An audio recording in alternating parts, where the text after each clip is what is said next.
ಶ್ರೀ ಗುರು ಬಸವಲಿಂಗಾಯ ನಮಃ.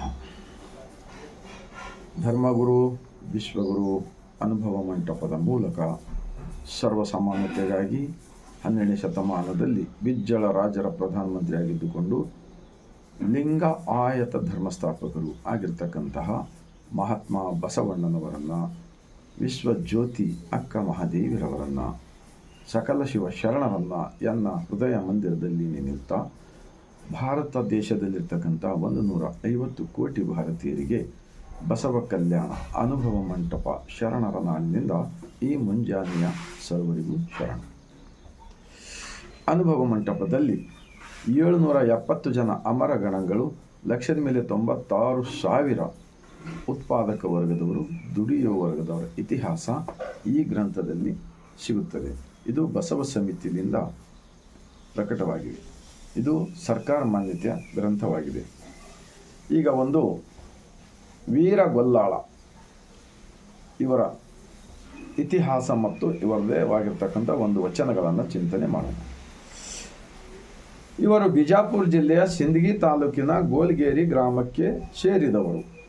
ಮೂಲ ಹೆಸರು ಕಾಟಕೂಟ, ಕುರುಬ ಜಾತಿಯವನಾದ ಇವರು ಕಾಯಕ ಕುರಿ ಕಾಯತಕ್ಕಂಥದ್ದು. ಕಾಲ 12ನೇ ಶತಮಾನ. ಶಿವಭಕ್ತರಾಗಿ ತುಂಬು ಪ್ರಸಿದ್ಧಿಯನ್ನು ಪಡೆದಿದ್ದಾರೆ. ಕಾವ್ಯ ಪುರಾಣಗಳಲ್ಲಿ ಇವರ ಕಥೆ ನಿರೂಪಿತವಾಗಿದೆ. ವೀರೇಶ್ವರ ಅಂಕಿತದಲ್ಲಿ ಬರೆದ 10 ವಚನಗಳು ದೊರೆತಿವೆ. ಅವುಗಳಲ್ಲಿ ಇವರ ಕಾಯಕ ಕುರುಬ ಕುರಿ ಕಾಯ್ತಕ್ಕಂಥದ್ದು ಕಾಯಕದ ವಿವರಗಳು ದಟ್ಟವಾಗಿ ಮೂಡಿ ನಿಂತಿವೆ. ಮುಗ್ಧ ಭಕ್ತರಾದ ಇವರು ತನ್ನ ಸರಳ ನಡೆ ನುಡಿಗಳಿಂದ ಸಾಮಾನ್ಯರ ಮನಸ್ಸಿನಲ್ಲಿ ಅಚ್ಚಳಿಯದೆ ಉಳಿದಿದ್ದಾರೆ. ಗೋಲಗೇರಿಯಲ್ಲಿ ಇವರ ದೇವಾಲಯವಿದ್ದು ಪ್ರತಿ ವರ್ಷ ಜಾತ್ರೆ ನೆರವೇರುತ್ತದೆ.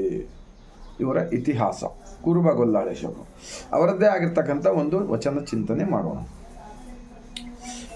ಕಲ್ಲು ಲಿಂಗವಲ್ಲ, ಉಳಿಯ ಮನೆಯಲ್ಲಿ ಒಡೆಯಿತ್ತು. ಮರ ದೇವರಲ್ಲ, ಉರಿಯಲ್ಲಿ ಬೆಂದಿತ್ತು. ಮಣ್ಣು ದೇವರಲ್ಲ, ನೀರಿನಲ್ಲಿ ಕರಗಿತ್ತು. ಇಂತಿವನೆಲ್ಲ ಒನರಿತ ಚಿತ್ತ ದೇವರಲ್ಲ, ಕರಣಗಳ ಮೊತ್ತದೊಳಗಾಗಿ ಸತ್ವ ಗೆಟ್ಟಿತ್ತು. ಇಂತಿವ ಕಳೆದುಳಿದ ವಸ್ತುವಿಪ್ಪಡೆ ಯಾವುದೆಂದರೆ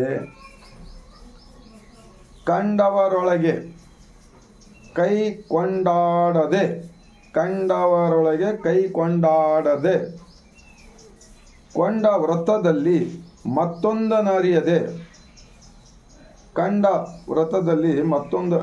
ಅರಿಯದೆ ಬೆರೆಯದೆ ವಿಶ್ವಾಸ ಗ್ರಹಿಸಿ ನಿಂದಲ್ಲಿ ಆ ನಿಜ ಲಿಂಗವಲ್ಲದೆ ಮತ್ತೊಂದು ಪೆರೆತನ ನರಿಯದೆ ನಿಂದಾತನೇ ಸರ್ವಾಂಗಲಿಂಗಿ. ವೀರೇಶ್ವರ ಲಿಂಗದೊಳಗಾದ ಶರಣನು. ಈ ಥರ ಅನುಭವ ಮಂಟಪದಲ್ಲಿ ಮಹಾತ್ಮ ಬಸವಣ್ಣನವರು ಎಲ್ಲ ವರ್ಗದವರನ್ನು ಸ್ವಾಗತಿಸಿಕೊಂಡು ಅವರೆಲ್ಲರೂ ಒಂದೇ ದೇವನ ಮಕ್ಕಳಂಥೇಳಿ ಇತಿಹಾಸ ಸೃಷ್ಟಿಸಿದ್ದಾರೆ.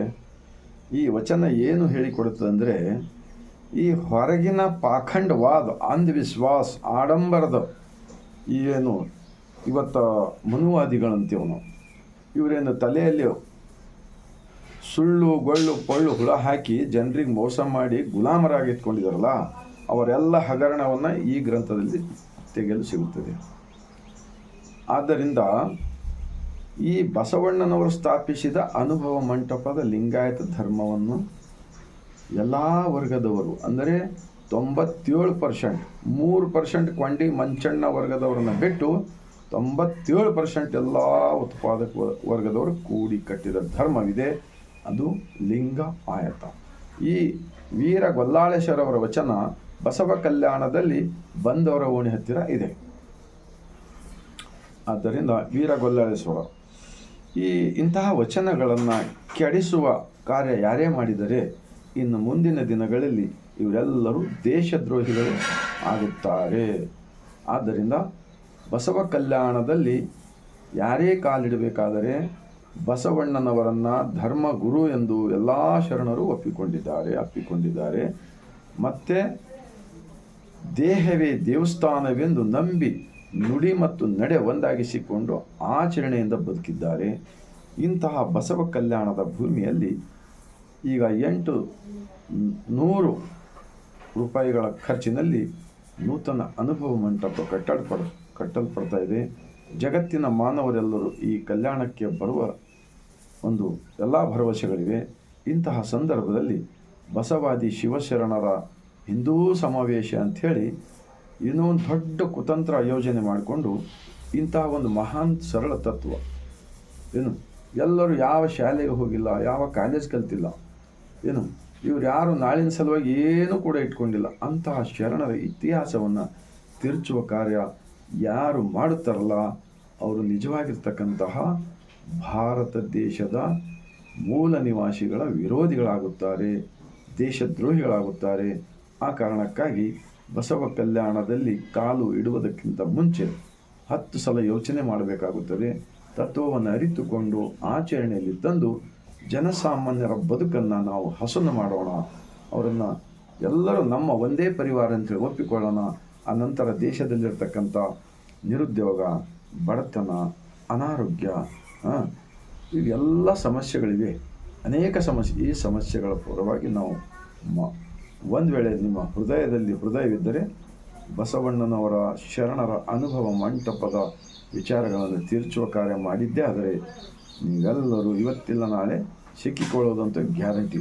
ಆ ಕಾರಣಕ್ಕಾಗಿ ಆತ್ಮವಂಚಕರಾಗದೆ ಇದ್ದಿದ್ದು ಇದ್ದ ಹಾಗೆ ತನ್ನ ಜೀವನದಲ್ಲಿ ಅಳವಡಿಸಿಕೊಂಡು ಜನಸಾಮಾನ್ಯರಿಗೆ ಇಂಥ ವಿಚಾರಗಳನ್ನು ಬಿತ್ತಿದೆ ಆದರೆ ಜಾತಿ ರಹಿತ ಸಮಾಜವನ್ನು ಕಟ್ಟಲು ಬರುತ್ತದೆ.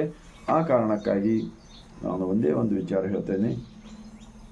ಇನ್ನು ಮುಂದೆ ಬರುವ 28ನೇ ತಾರೀಕಿನ ದಿವಸ ಬಸವಾದಿ ಶಿವಶರಣರ ಹಿಂದೂ ಸಮಾವೇಶ ಅಂಥೇಳಿ ಮಾಡಲು ಹೊರಟಿದ್ದಾರಲ್ಲ, ಅದನ್ನು ಕೈಬಿಟ್ಟು